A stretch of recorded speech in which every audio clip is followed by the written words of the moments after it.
आखिरी सीढ़ी पर उम्मीद। एक छोटे गांव का नौजवान उमैर ख्वाबों की दानिया का बड़ा ख्वाब देखता था। वो एक कामयाब कारोबारी बनना चाहता था। लोगों के तानों और गुर्बत की जंजीरों ने इसे कई बार रोकने की कोशिश की, मगर उसके ख्वाब हर शिकस्त पर और मजबूत हो जाते। उमैर ने शहर का रुख किया।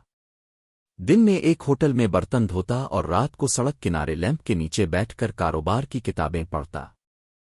कई बार भूखा सोया, कई बार लोगों की बातों ने दिल तोड़ दिया, लेकिन वो जानता था ये सारी सीढ़ियां इस आखिरी सीढ़ी तक ले जाएंगी जिस पर उम्मीद खड़ी है। आखिरकार छोटे पैमाने पर उसने अपना कारोबार शुरू किया, मोबाइल का एक सस्ता सा स्टॉल। लेकिन किस्मत जैसे इससे खफा थी।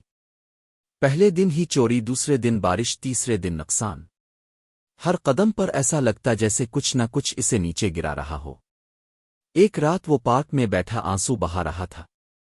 इसने आसमान की तरफ देखा और कहा, आ अल्लाह, मैंने तो सिर्फ कोशिश की है, ताव ने मुझे नीचे क्यों फेंका। उसी लम्हे एक बूढ़ा शख्स उसके पास आया। इसने कहा, बेटा, तुम अभी आखिरी सीढ़ी पर नहीं पहुंचे। गिरने वाले को हमेशा लगता है कि ये इसका इख्तिताम है, हालांकि असल सफर वहीं से शुरू होता है। उमैर ने चौंक कर इस बुजुर्ग को देखा, लेकिन उनकी आंखों में एक ऐसी रोशनी थी जो उम्मीद जगा गई। वो खामोशी से वापस गया और अगले दिन फिर से काम पर जाग गया। उमैर ने हार नहीं मानी। वो जानता था कि जिस चीज की बुनियाद नियत, मेहनत और सब्र पर हो, वो कभी जमीन पर नहीं गिरती। वो तो अल्फाओं पर जाती है या वक्त पर चमक दिखाती है। रफ्ता रफ्ता इसने लोगों का एतमाद हासिल करना शुरू किया। एक दिन एक बड़े कारोबारी का मोबाइल उसी के स्टॉल पर ठीक हुआ। वो उमैर की बातों और अखलाक से इतना मुतासिर हुआ कि इसने उमैर को अपने इदारे का इंचार्ज बना दिया। ये वो मोड़ था जहां से उमैर की जिंदगी ने अलिफाड़ून भरी।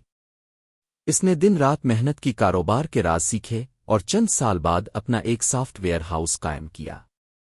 आज वही उमैर जिसे कभी कोई नहीं जानता था, कई नौजवानों का रोजगार बन चुका था। फिर एक दिन वही पार्क, वही बेंच और वही मंजर।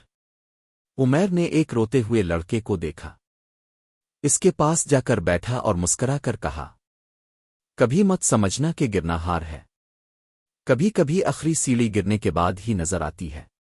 और याद रखो, आखिरी सीढ़ी पर हमेशा उम्मीद खड़ी होती है।